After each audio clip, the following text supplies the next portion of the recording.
Hello and welcome back to Technical Tales Galactic Science. The cactus farm is up and running quite nicely. It's fully filled with growing cactus now, so every time an extra one grows up, the planter harvests it and gets it in quite nicely. How do I get back to a first-person view? There we go. Other changes, I've put a lip around the roof. Basically extended this out so it overhangs by one. That way spiders cannot climb it. And I lit up the roof with an array of lanterns. Each lantern also has a glowstone torch on top, so mobs won't spawn on top of the lanterns because they only shine light downwards. So the roof of my base is now nice and secure. And the reason I did that is because I have built myself a launch pad here, because obviously I need to be outside in order to effectively launch rockets, because, you know, they have to go up, and having a ceiling there would be a mistake. I moved the floodlights, which I did have dotted around the base, and I've put them all here, so this is well lit up. I finally made myself some airlocks. At the bottom there is the airlock controller, and I've got it set to player is within 1 meter. You can change all this and make it work in different ways, like, you know, on redstone if you want to have a button, or a specific player, you know. I don't know what horizontal mode is. And then I made all the airlock frames to go around it, and that works pretty well. So this here, this is mission control, or this will be mission control. I put some of these display screens here.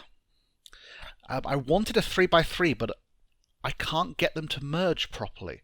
Like, when I would have 3 there, they'll only merge into a larger screen if they're a sensible size, and 3 in a row don't work. And no matter how I would reconfigure it, I'd always end up with a 3x2 and then just a 2x1 and a 1.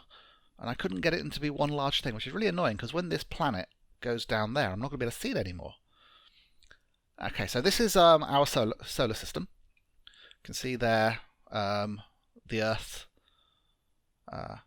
Mercury, Venus, Mars. That's like representing the asteroid field, but we also appear to have Jupiter, Neptune, and Saturn, which is pretty good.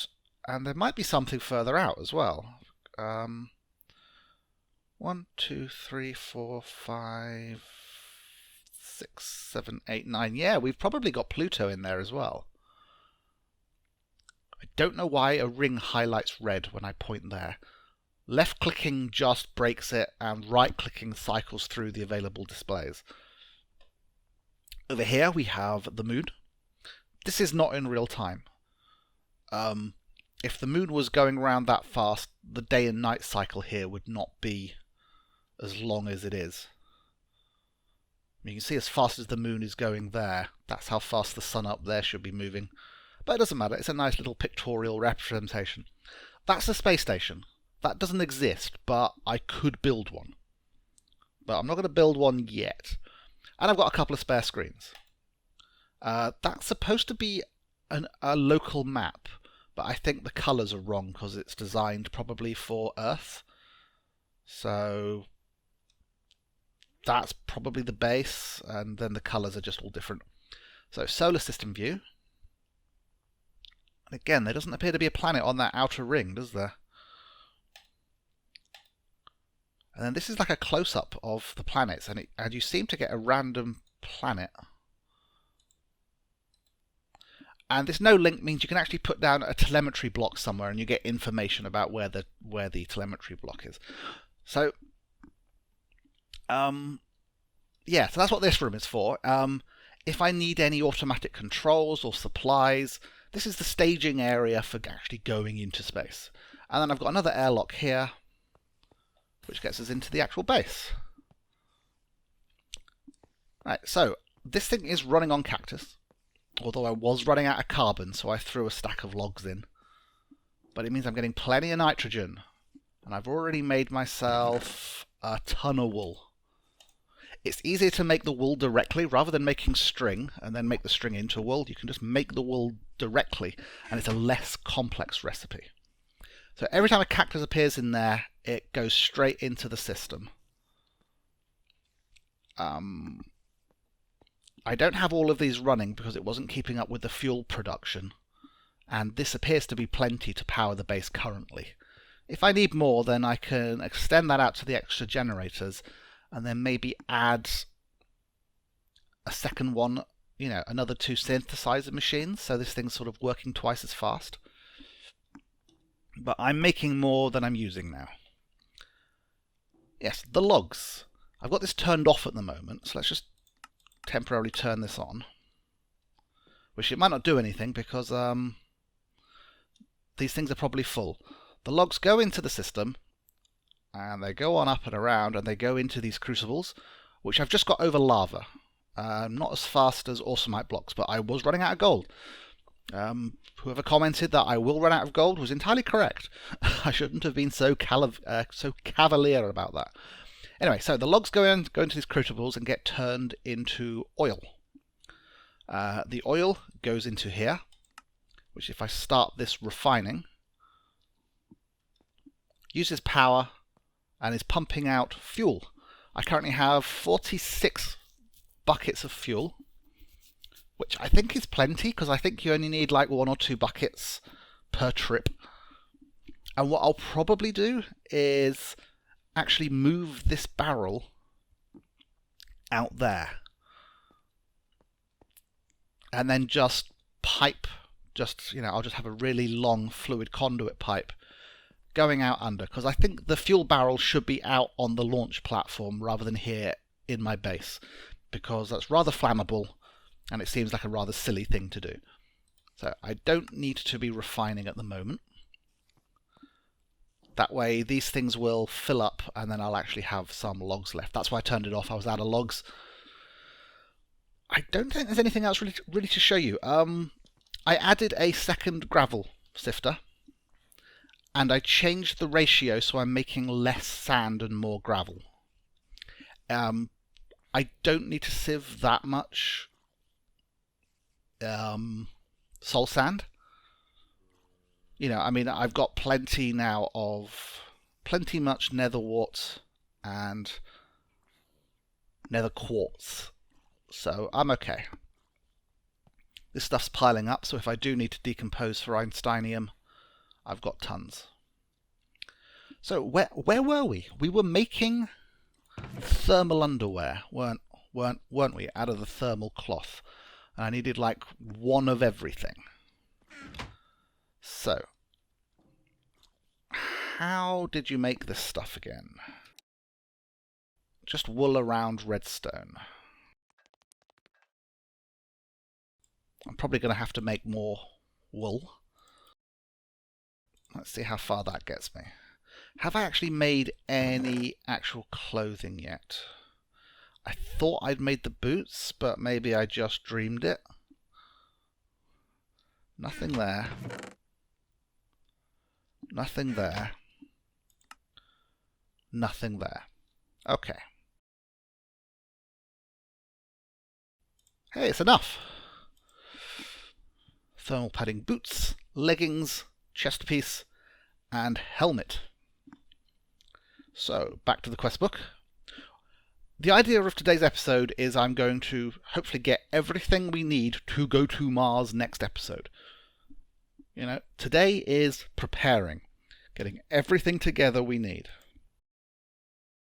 There we go. Thermal padding gives me 12 more wool and a random reward bag. What type of reward bag is this? It's a basic.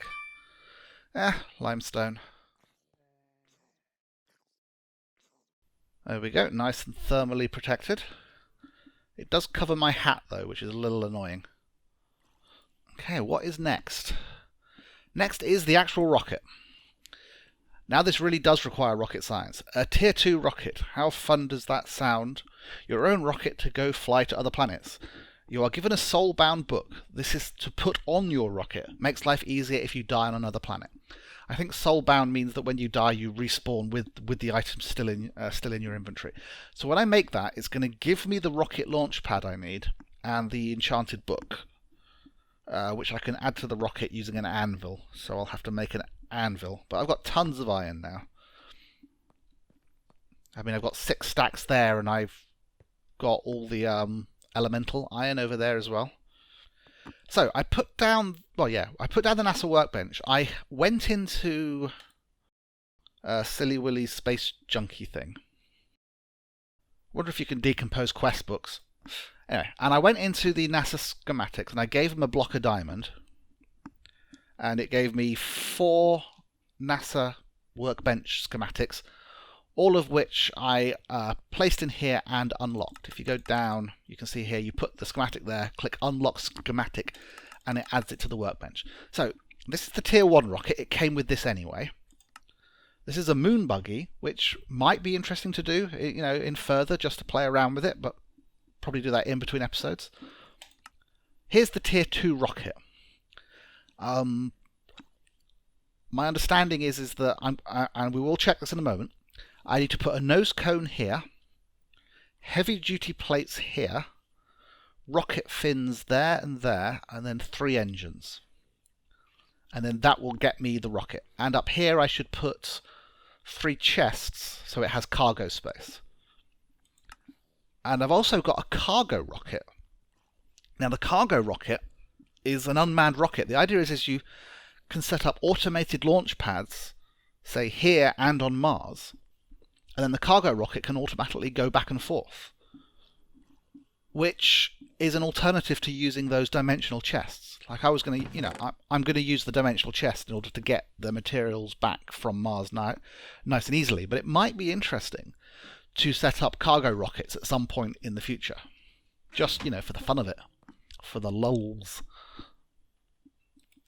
So let me double check that I got the recipe on that tier 2 rocket right, and I will calculate how much iron and steel and aluminium and copper and bronze and everything else it's gonna take.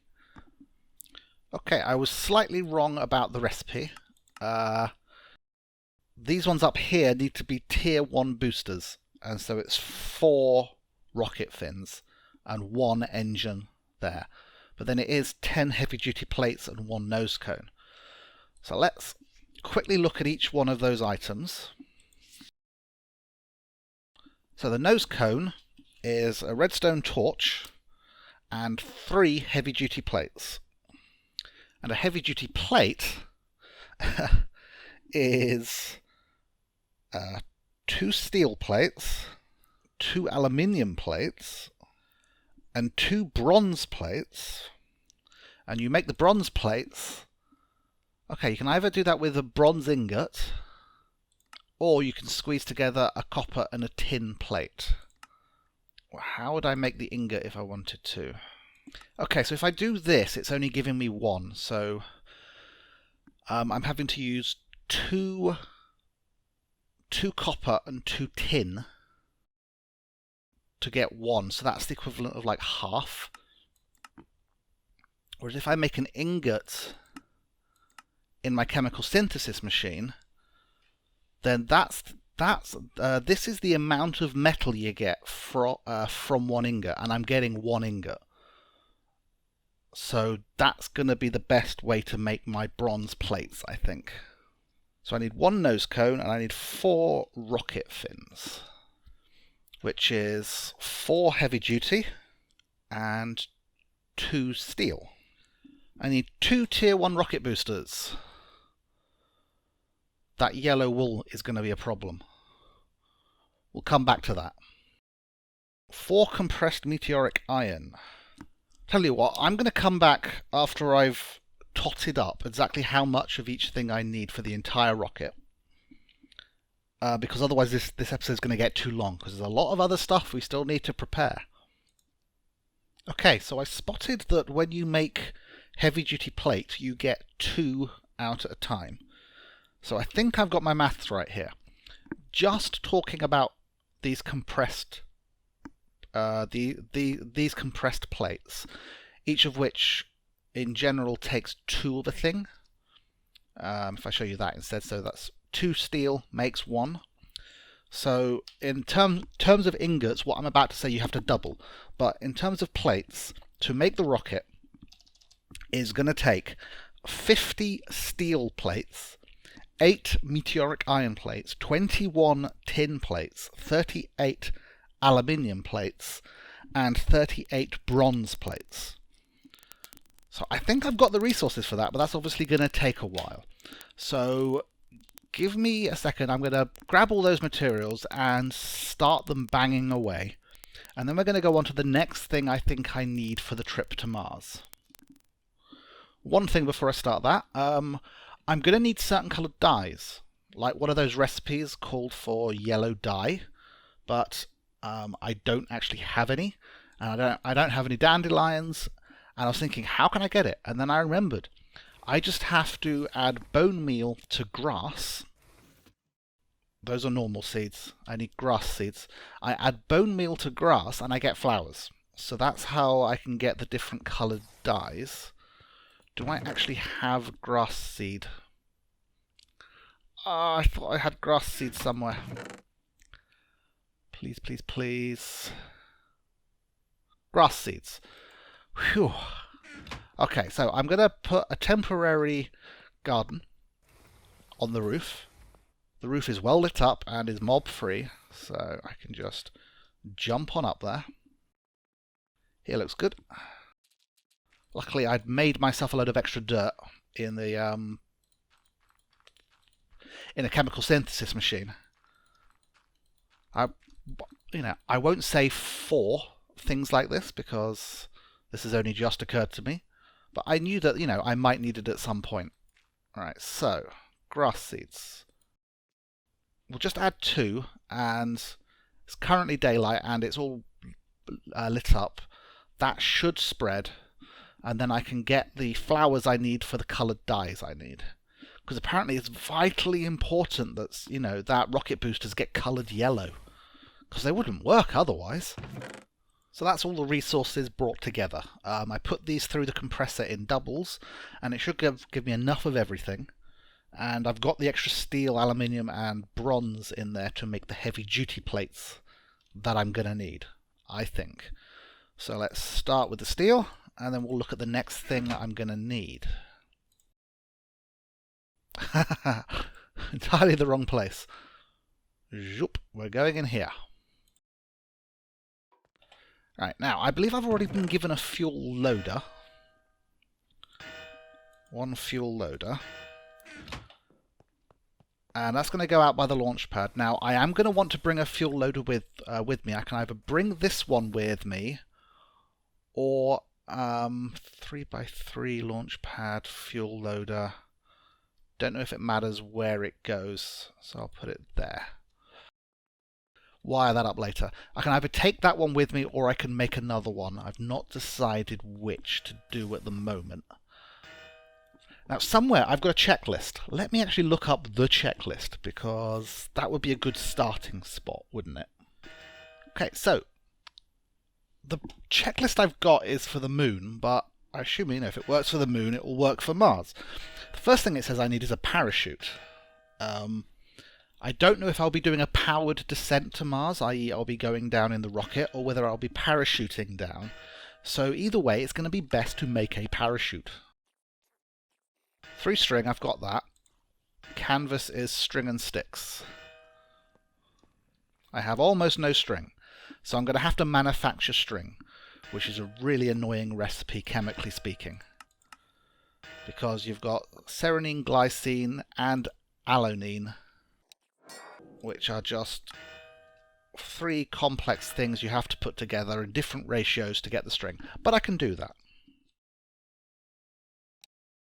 1 parachute. I believe the parachute goes here, and is then, I think deployed automatically when returning from space, if there's an atmosphere to catch you, which is why it might be needed on Mars. So I'll put the string back, and let's go back to our checklist. Fuel loader, 100% essential. power source for that fuel loader. Now this is important. When I get to Mars, I'm going to need to be able to power the fuel loader I have with you, whether I've picked that one up or I've made another one, on Mars. So I need a source of power on Mars. And I think I'm going to steal a design I saw the NemSum people doing, which is a very simple way to get sort of infinite energy. Maybe not as fuel efficient as this thing, but it's a lot less complex because all it needs is a single chemical decomposer. So I think I'm going to get together the stuff to do that, and we'll do a test build of it somewhere.